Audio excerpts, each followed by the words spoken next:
अनुभवी आंखें सच दिखाते हैं, छुपाते नहीं।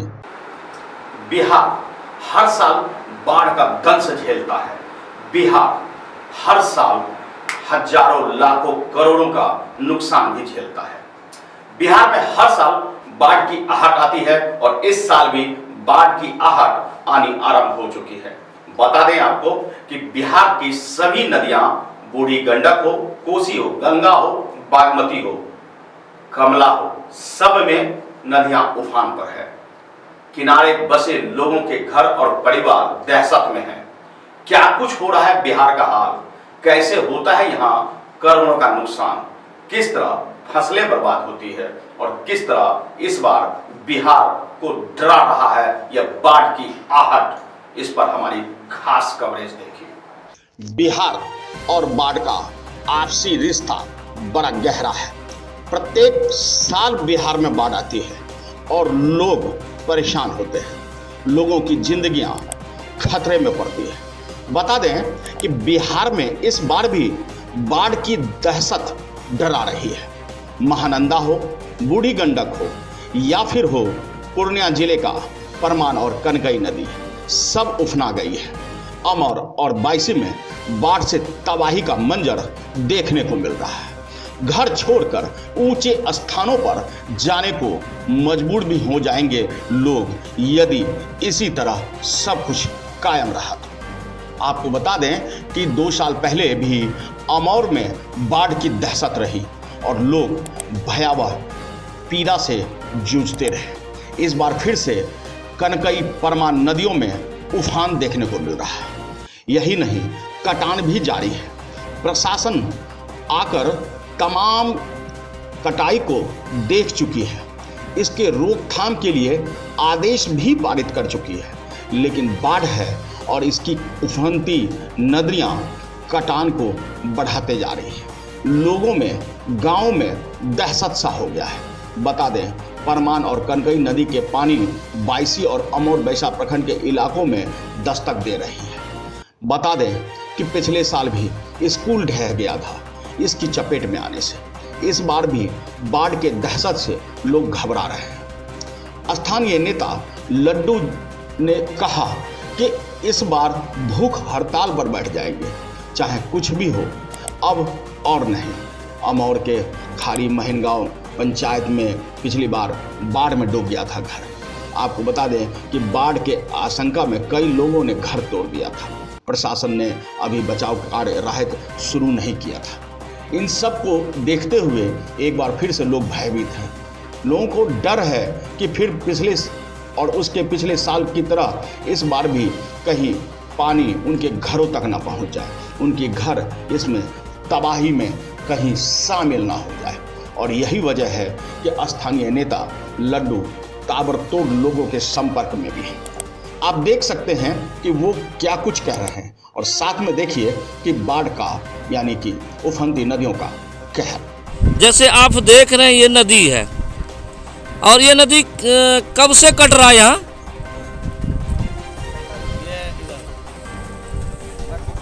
नमस्कार जी, मैं आपके चैनल वाले को बहुत बहुत धन्यवाद देता हूँ जी। आप सुदूर अमौर प्रखंड अंतर्गत जी ये दौवाबाड़ी पंचायत में आप जी। जो है ये तालबाड़ी गांव के वार्ड नंबर 10 के जी इस नदी किनारे में खड़े हैं, जी जो कि पिछले लगभग 5-6 सालों से जी ये लोग जो है डर के संशय में जीने पर विवश, जी लेकिन आज तक कोई भी पदाधिकारी जी किसी को सुनने के लिए तैयार नहीं। जी जिसका एक जीता जागता नमूना मैं पेश करना चाहूँगा। जी। ये जो सड़क जहाँ में हम लोग यहाँ खड़ा है देख रहे हैं आप, जी जी जी जी ये जी सड़क यहाँ से जी। लगभग कम से कम 5 जरीब नदी के अंदर हुआ करता था। 5 जरीब 5 जरीब पिछले साल जी जो कि बाढ़ से पहले जी ये पूरा वहाँ तक था।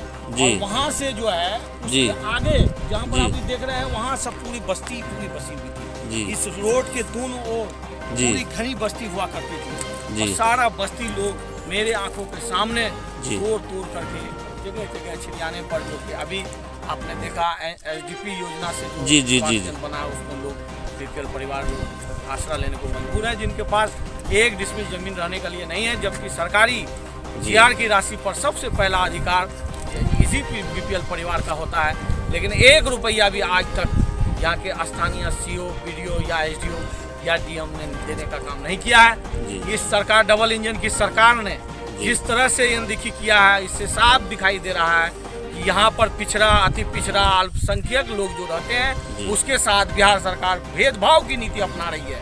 अभी अभी आपको मैं दिखाने जा रहा हूँ, ये नदी आप जहाँ तक आप देख रहे हैं दूर दूर तक जी, देखिए ये नदी देखिए, इस पूरा दोनों साइड में काट के जो हालत किया है। जी, और जी, वहाँ देखिए आज सामने में स्कूल है जी, दिख रहा है। मात्र स्कूल जो है 4 मीटर की दूरी पर नदी है और सामने में आपका आंगनबाड़ी केंद्र दिखाई दे रहा है। हम लोग अभी वहाँ चलेंगे, आपको वहाँ पर भी आपको दिखाएंगे।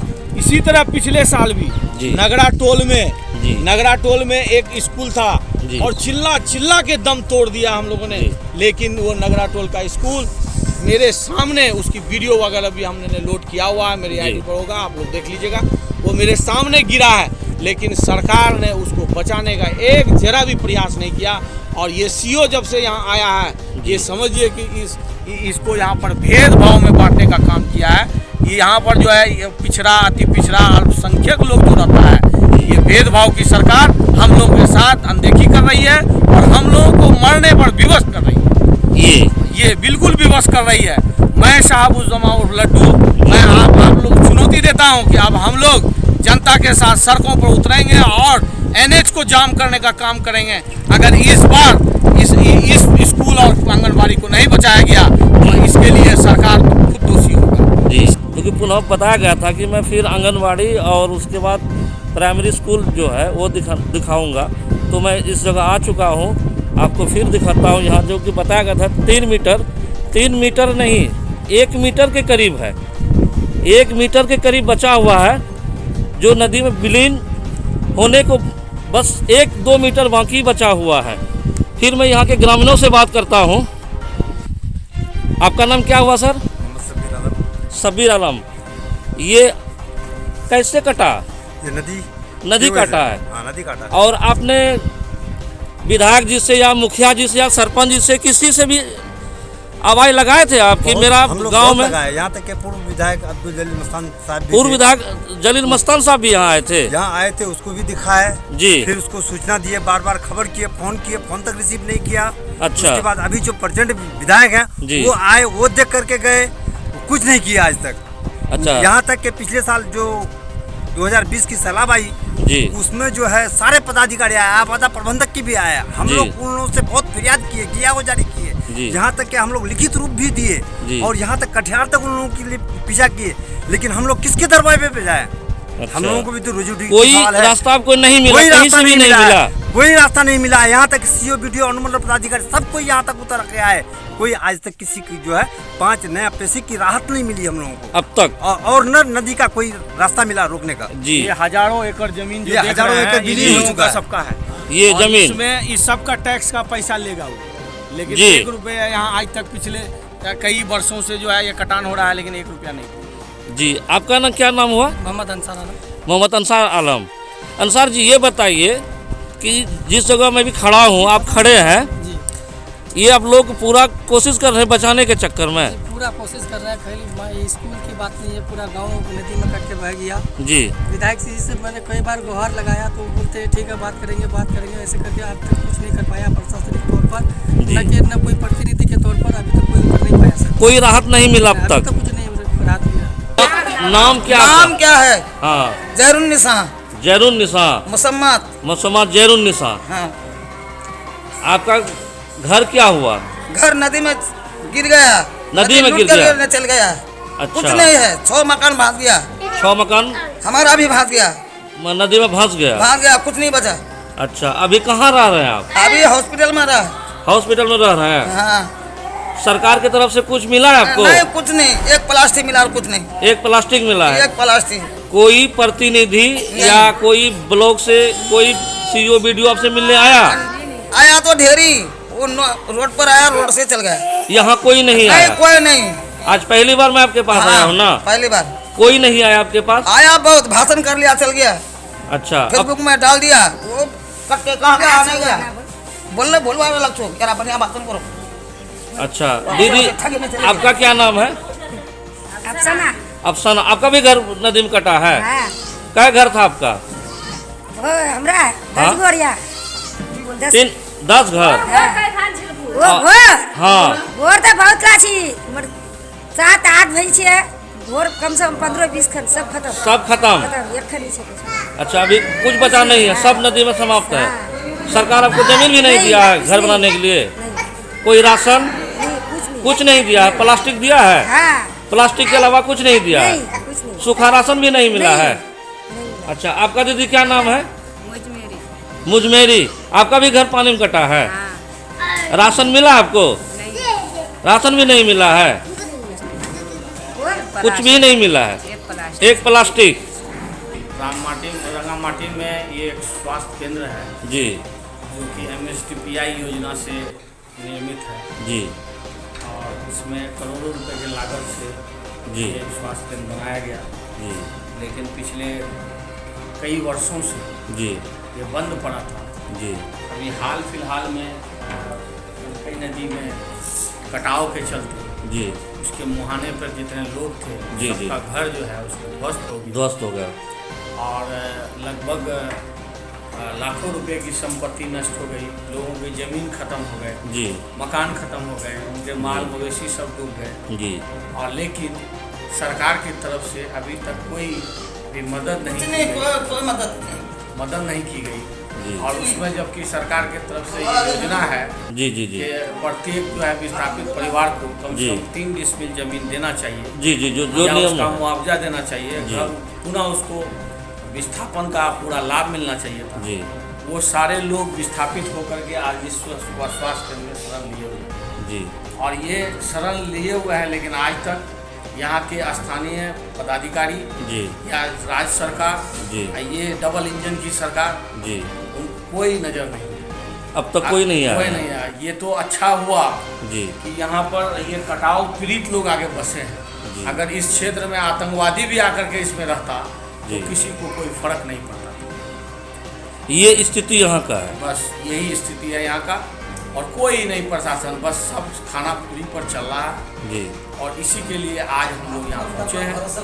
ये स्वास्थ्य केंद्र रंगामाटी। थोड़ा और दिखाएंगे सर हमें? आगे आइए जी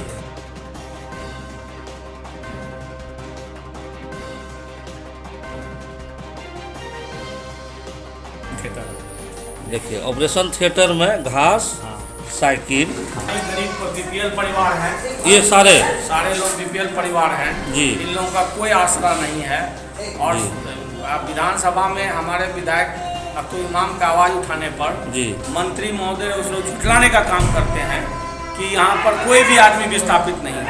अच्छा। विस्थापित होकर के ये स्वास्थ्य केंद्र में आश्रय है और ये स्वास्थ्य केंद्र जी। और ये विस्थापित परिवार जी। सभी अधर में लटका है जी। और सरकार महज खाना पूरी करके जी। ये GR की राशि का ये जी। लोग दुरुपयोग करके अपने खाते में ट्रांसफर कर रहा है।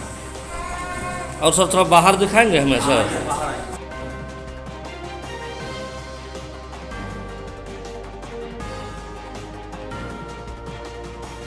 सर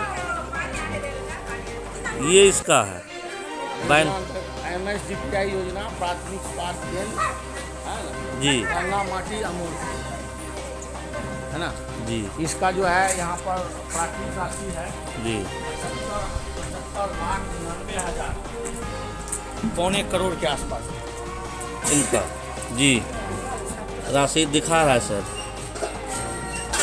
ये आगे देखिए यहाँ पर बाजार से ये विस्थापित परिवार BPL परिवार जी ये सरकार के आसरा में और अब तक यहाँ पर है, लेकिन कोई देखने वाला नहीं, इन लोगों को कोई देखने जी। आपको बता दें कि कनकई नदी का कटाव तालबाड़ी में भी आरंभ हो चुका है, जिससे कि परेशानियां बढ़ गई है। अमौर प्रखंड क्षेत्र से होकर बहने वाली कनकई नदी में इन दिनों जलस्तर बढ़ रहा है, कटाव शुरू हो चुकी है। आसियानी पंचायत के खाता टोली दक्षिण टोला में भी कटाव की चपेट में नदी के किनारे खेतिहर जमीन पानी में विलीन हो रहे हैं। अमौर प्रखंड क्षेत्र के डौवाबाड़ी पंचायत के रंगामाटी टोला तालबाड़ी में विगत 3-4 दिनों से कटाव जारी हुई है। संजरी, सबनम, हसबेरा और उमेना रोशन संजीदा खातिर ने बताया कि कटाव की चपेट में अभी 2 दिन पूर्व ही वर्षों पुराने 3 पेड़ नदी में विलीन हो गए। जी हाँ, और बता दें प्राथमिक विद्यालय तालबाड़ी आंगनबाड़ी केंद्र के मुख्य सड़क आने वाला है। उन्होंने बताया कि वर्षों से नदी कटाव को रोकने को लेकर सरकार साथ साथ स्थानीय जनप्रतिनिधियों के साथ आवाज़ उठा रही है, लेकिन नतीजा संतोषजनक। आपको बता दें कि पिछले घंटों से बारिश ने इसे और भी तबाही का रूप दे दिया है।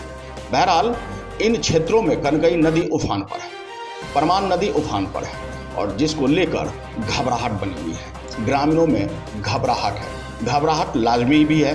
हर साल उनके घर, स्कूल और खेत इस नदी के चपेट में आते हैं, सब कुछ जलमग्न हो जाता है और एक किसान, एक गरीब के लिए उनका आशियाना, उनका खेत सब कुछ है। और यही वजह है कि वे इस बार की दहशत से, बाढ़ की दस्तक से वे घबराए हुए हैं। अब देखना होगा कि प्रशासन, जिला प्रशासन, फ्लड डिपार्टमेंट क्या कुछ कर रही है और बाढ़ के इस संकट को किस तरह टालती है, किस तरह राहत और मुआवजा आम लोगों तक पहुंचती है, देखना जरूरी है। ब्यूरो रिपोर्ट, अनुभवी आंखें, पूर्णिया। तो बिहार की कवरेज पर हम ऐसी खोजपूर्ण रिपोर्ट लेकर आपके बीच आएंगे, क्योंकि यह है आपका चैनल, आपकी आवाज। बस आपको इतना करना है कि लाइक और सब्सक्राइब का बटन दबाना ना भूलें, क्योंकि आपके हौसला अफजाई के बाद ही हम और बेहतर अपने तरीके से आपके लिए जानकारी जुटाकर खबरें लाते हैं। धन्यवाद।